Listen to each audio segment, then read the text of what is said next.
मिसाइलों से नहीं, जंगी जेटों से नहीं, न ही जंगी बेड़े। अब युद्ध का फैसला हाइड्रोजन बम से होगा। वही हाइड्रोजन बम जिसे एटम बम से हजारों गुना ज्यादा विनाशकारी कहा जाता है। वही एच बॉम्ब जिसके टेस्ट से दुनिया दहल जाती है। ट्रंप ने खुलासा किया, पाकिस्तान पर गुप्त परमाणु परीक्षण की सनक सवार है। ट्रंप ने खुलासा किया, चाइनीज ड्रैगन दनादन हाइड्रोजन बम का टेस्ट कर रहा है। ट्रंप ने दावा किया कि पुतिन का एटमी प्रोग्राम तूफानी रफ्तार में चल रहा है।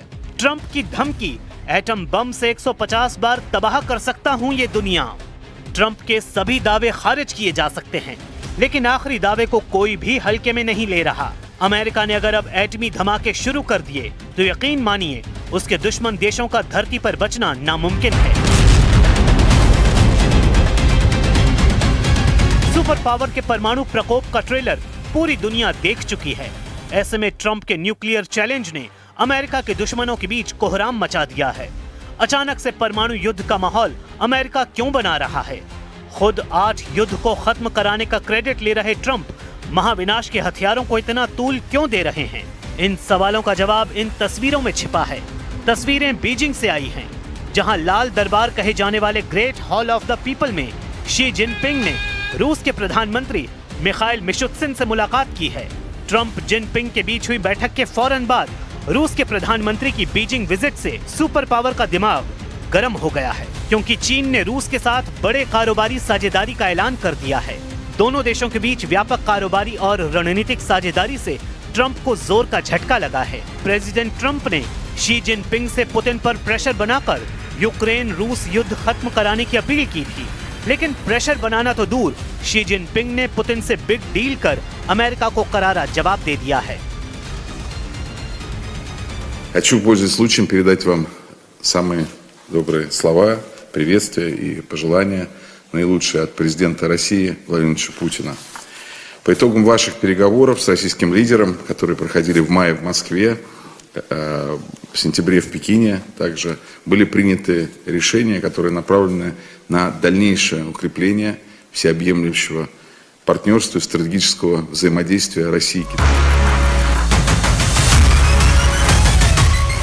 ट्रंप ये मान चुके हैं कि एटमी रेस में अमेरिका बहुत पीछे है, जबकि सुपर पावर के सभी दुश्मन एकजुट हो रहे हैं। इतना ही नहीं, ज्यादातर गुप्त तरीकों से परमाणु बम का गोदाम बड़ा बना रहे हैं। अमेरिका दुश्मनों के परमाणु प्रोग्राम को कैसे नजरअंदाज कर सकता है? जाहिर है सुपर पावर पीछे रहेगा भी नहीं, क्योंकि ट्रंप मौजूदा वक्त में धरती को 150 बार परमाणु बम से उड़ा देने का दम रखते हैं। प्रेसिडेंट ट्रंप ने एक इंटरव्यू में दावा किया है कि हमारे पास इतने परमाणु हथियार हैं कि हम इस धरती को 150 बार नष्ट कर सकते हैं। रूस के पास भी बड़ी संख्या में परमाणु हथियार हैं और चीन के पास भी जल्द ही काफी हथियार होंगे। उनके पास अभी भी अच्छी खासी संख्या में हैं। ट्रंप ने सर्वनाश के हथियारों पर लंबी बात की है, लेकिन पूरी बातों में ये सबसे डरावनी लाइनें हैं। असल में प्रेसिडेंट ट्रंप को रूस से ज्यादा टेंशन चीन ने दे दी है। चाइनीज अकादमी ऑफ साइंसेज के Shanghai institute of applied physics ने थोरियम को यूरेनियम ईंधन में बदलने में कामयाबी हासिल की है, जिससे बड़ी मात्रा में न्यूक्लियर एनर्जी की संभावना खुल गई है। थोरियम ऐसा मेटल है जो रेडियो एक्टिव होता है। थोरियम से न्यूक्लियर रिएक्टर का ईंधन तैयार किया जा सकता है। यूरेनियम की तुलना में थोरियम की मात्रा भी ज्यादा है। थोरियम से तब एनर्जी निकलती है जब इसे परमाणु विखंडन के लिए इस्तेमाल किया जाता है। चीन ने 2 मेगावाट का दुनिया का पहला थोरियम रिएक्टर बना लिया है। चीन के पास 1000 सालों तक थोरियम भंडार है। अमेरिका को जब से ये जानकारी मिली है, खलबली मच गई है। इसलिए प्रेसिडेंट ट्रंप ने चीन को अमेरिका के लिए सबसे बड़ा खतरा कहा है। इंटरव्यू में ट्रंप ने कहा, जैसे चीन अमेरिका के लिए खतरा है, वैसे ही अमेरिका भी चीन के लिए बड़ा खतरा है। हम उन्हें देखते हैं, वो हमें देखते हैं। दुनिया बहुत प्रतिस्पर्धी है, खासकर जब बात अमेरिका और चीन की हो। ट्रंप ने दावा किया है कि चीन बहुत जल्द रूस की तरह परमाणु हथियारों का बंदोबस्त कर लेगा।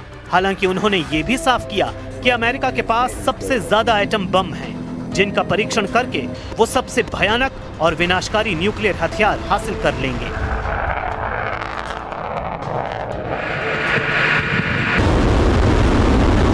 with others. They seem to all be nuclear testing. Russia? We have more nuclear weapons than anybody. We don't do testing. You know, we've halted it many years ago. But with others doing testing, I think it's appropriate that we do also. America को दुश्मनों के atom bomb से जितना खतरा है, उतना ही उसके दोस्त देशों को तबाही का डर है। अमेरिका पर निशाना साधने से पहले प्रेसिडेंट पुतिन यूरोप को परमाणु हमले से दहलाने की धमकी कई बार दोहराते आ रहे हैं। हाल ही में लगातार परमाणु हथियारों के परीक्षण से उनके अगले कदम का अंदाजा लगाया जा सकता है। अमेरिका को शक है कि पुतिन खुद हमले के बजाय किसी दोस्त देशों से यूरोप पर परमाणु बमों की बौछार करवा सकते हैं। इसके लिए किम जोंग उनका नाम सबसे आगे है। हालांकि अमेरिका के एटमी प्रोग्राम डायरेक्टर हीथर विलियम्स ने साफ किया है कि किम के डर से अमेरिका परमाणु टेस्ट नहीं कर रहा। सुपर पावर के परमाणु परीक्षण की असली वजह चीन और रूस हैं। There isn't a technical reason for the U.S. to return to testing just in response to North Korea, but it is worth noting that both Russia and China have been testing nuclear delivery platforms over the past year. A year ago, China tested an intercontinental ballistic missile over the Pacific, and just in the past month, the Russians have tested a new nuclear-powered, nuclear-capable cruise missile that has incredibly long ranges. And they've also tested an underwater drone that could potentially carry nuclear weapons, according to Putin. ये तय है कि अब America एटमी power बढ़ाएगा। इससे रूस और चीन को भी एक तरह से परमाणु हथियारों को बढ़ाने का लाइसेंस मिल जाएगा। वैसे भी न्यूक्लियर वॉर के आसार तेजी से बन रहे हैं। अमेरिका ने नेटो में अपने राजदूत मैथ्यू व्हिटेकर को कीव भेजकर पुतिन को सख्त मैसेज दिया है। यूक्रेन में मैथ्यू व्हिटेकर और यूक्रेन के रक्षा मंत्री डेनिस शमहॉल ने विंटर वॉर पर बैठक की है। ट्रंप के राजदूत ने अब खुलकर यूक्रेन को नेटो फोर्स की मदद का रास्ता साफ किया है। यही नहीं, यूक्रेन यूरोपीय देशों के साथ मिलकर हथियारों की फैक्ट्रियां बनाने का ऐलान पहले ही कर चुका है। यूक्रेन ने अपने हथियारों की फैक्ट्रियां बर्लिन और कोपेनहेगन में बनाने की जानकारी दी है, जहां बने ड्रोन और तोपखानों के निर्यात से यूक्रेन को अच्छी खासी आर्थिक मदद मिलने वाली है। Відкриваємо дві експортні столиці. Ви знаєте, що це ко-продакшн і експорт, про який ми говорили, тієї зброї, яку ми можемо дозволити собі продавати, щоб мати додаткові гроші на наше внутрішнє виробництво дефіцитних речей, на які нам не вистачає грошей. Перші дві столиці це вирішено на рівні компаній, які будуть в ко-продакшні, а також на рівні держав. Перші дві столиці це наших представництва там будуть, це Берлін і Копенгаген. यूक्रेन जितना मजबूत होगा, पुतिन उतने ही आक्रामक होंगे। पुतिन जितने गुस्से में आएंगे, एटम बम पर उतना ही प्रेशर बढ़ेगा। वैसे प्रेसिडेंट पुतिन सीधे अमेरिका से युद्ध की जगह उन्हें फ्रंट पर घेरने की कोशिश में जुटे हैं, जहां सुपर पावर हमले कर रहा है। रूस के रक्षा समिति के उपाध्यक्ष एलेक्सी जुरावलेव ने दावा किया है कि पुतिन ट्रंप के खिलाफ ऑर्शनिक मिसाइल को युद्ध में उतार सकते हैं। पुतिन जिस फ्रंट पर एटमी मिसाइल की तैनाती करेंगे, वो वेनेजुएला हो सकता है, जहां अमेरिका के हमले जारी हैं। वेनेजुएला के राष्ट्रपति निकोलस मादुरो ने ऐलान किया है कि वो हर दिन प्रेसिडेंट पुतिन के संपर्क में हैं। मादुरो ने दावा किया है कि पुतिन वेनेजुएला की रक्षा के लिए हर तरह से मदद के लिए तैयार हैं। Hablar y entenderse. Un hombre que defienda el derecho internacional, los derechos humanos y esté en contra de crímenes como estos, que amenazan la vida de los pueblos del Caribe, pero amenazan lo más grave, la paz, la estabilidad de nuestra región. जिस दांव से America अब तक Putin को परेशान कर रहा था, वही रूस अब आजमा रहा है।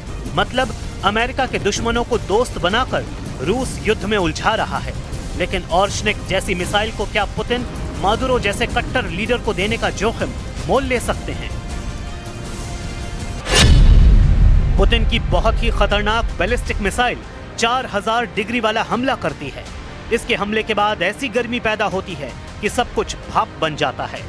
पुतिन की ऑर्शनिक एक परमाणु मिसाइल है, लेकिन अभी इसे एटम बम से लैस नहीं किया गया है। 21 नवंबर 2024 को यूक्रेन पर जब ये मिसाइल गिरी, तब इसके वॉरहेड कैसे एक के बाद एक निप्रो शहर पर फटे, पुतिन बार बार बता रहे हैं कि अब यूरोप की खैर नहीं। Если нужно будет, мы увидим, что требуется применение более мощного оружия средней дальности, мы, конечно, его используем. Но мы не спешим, у нас ведь это не секрет, да мы не скрываем. И я говорил, у нас пока немного этих систем орешник. Они у нас есть. И не одна система. Но мы не спешим их применять, потому что это оружие мощное, оно предназначено для решения определенных задач. कह सकते हैं कि ऑर्शनिक मिसाइल अब सिर्फ यूक्रेन ही नहीं बल्कि नेटो के खिलाफ भी पुतिन का ट्रम्प कार्ड बन चुकी है। 6 वॉरहेड के साथ पुतिन इस मिसाइल से यूक्रेन को पहले दहला चुके हैं। अगर पुतिन ने इस मिसाइल को यूरोप के शहरों पर फायर किया तो क्या होगा? रूस की कापुस्तिन यार्स रेंज से ये मिसाइल फायर की गई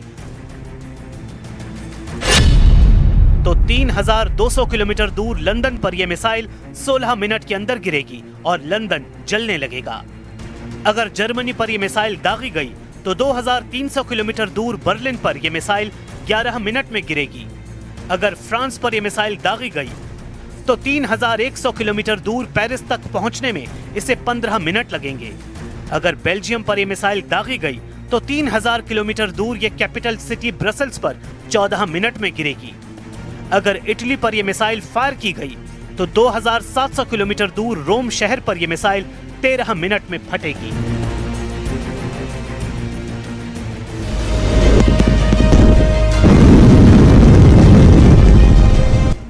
ऑर्शनिक के वॉरहेड की ताकत क्या है ये पुतिन बता चुके हैं।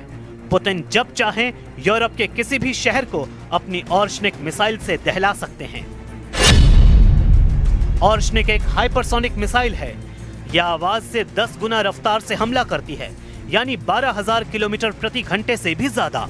इसकी रेंज 5,000 किलोमीटर है, यानी पूरे यूरोप का एक इंच पुतिन कवर करते हैं। यानी तब लंदन से लेकर पेरिस और रोम से लेकर बर्लिन तक सब शहर जलने लगेंगे। पुतिन की मिसाइल 100% की गारंटी देती है। पुतिन दावा कर चुके हैं कि अब रूस में ऑर्शनिक मिसाइल का उत्पादन बहुत तेजी से किया जाएगा, क्योंकि पुतिन जानते हैं कि जितनी मिसाइल नेटो के उतने शहर उनके टारगेट पर आ जाएंगे। Мы начали серийное производство, сейчас произведем должное количество и нужное нам, разместим что-то на территории Беларуси. Мы действуем системно, но мы не исключаем возможности применения и сегодня, и завтра, если будет такая необходимость. अमेरिका का दावा है कि पुतिन की ऑर्शनिक मिसाइल रूस की RS-26 फ्रंटियर मिसाइल की ही नकल है, जो मध्यम दूरी और लंबी दूरी की मिसाइल के बीच वाली रेंज को कवर करती है। एक ICBM यानी इंटर कॉन्टिनेंट बैलिस्टिक मिसाइल की रेंज कम से कम 5,500 होनी चाहिए, तभी वो लंबी दूरी वाली ICBM की श्रेणी में आती है। जैसे रूस की RS-28 सरमत और RS-24, ये दोनों मिसाइल 10,000 किलोमीटर की ज्यादा की रेंज रखती हैं। लेकिन अभी नेटो को रोकने के लिए पुतिन ने नई तरकीब निकाली और अपनी ऑर्शनिक मिसाइल को 5,000 किलोमीटर की रेंज तक ही रखा है। रूस की एटमी मिसाइलें ही नहीं, हाइड्रोजन बम भी सुपर पावर के भय का कारण है। दूसरी पीढ़ी के एटमी हथियारों का बाप कहे जाने वाले जार बम पुतिन के पास हैं। ये बम कितना विध्वंसक है, ऐसे समझिए। अमेरिका ने दूसरे विश्व युद्ध में जापान के हिरोशिमा पर लिटिल बॉय नाम का एटमी धमाका किया था। लिटिल बॉय की तबाही की ताकत 13 किलो टन TNT आंकी गई थी। वहीं रूस ने जिस जार बम का सिर्फ परीक्षण किया वो 50 मेगाटन TNT की क्षमता वाला हाइड्रोजन बम बताया गया, जिसकी तबाही हिरोशिमा में फटे एटम बम से 3,800 गुना ज्यादा होती। रूस का यह परमाणु हथियार फादर ऑफ ऑल बम के नाम से कुख्यात हुआ, जबकि अमेरिका के एटमी हथियारों के नाम फैटमैन, राउंड फिश और हेल्ड जैसे रखे गए। जाहिर है पुतिन के एटमी हथियारों के नाम उनकी तबाही की ताकत को देखते हुए रखे गए हैं। लेकिन एटम बमों से कई हजार गुना बर्बादी मचाने वाले हथियारों की होड़ में अब अमेरिका ने भी खुद को झोंक दिया है। एक बात जग जाहिर है, अगर अमेरिका ने ठान लिया कि वो परमाणु पावर में भी सबसे आगे रहेगा तो उसे रोक पाना किसी के बूते की बात नहीं, क्योंकि आज की तारीख में भी सुपर पावर अमेरिका ही है, जिसके एक इशारे पर मुल्कों की तकदीर तय होती है।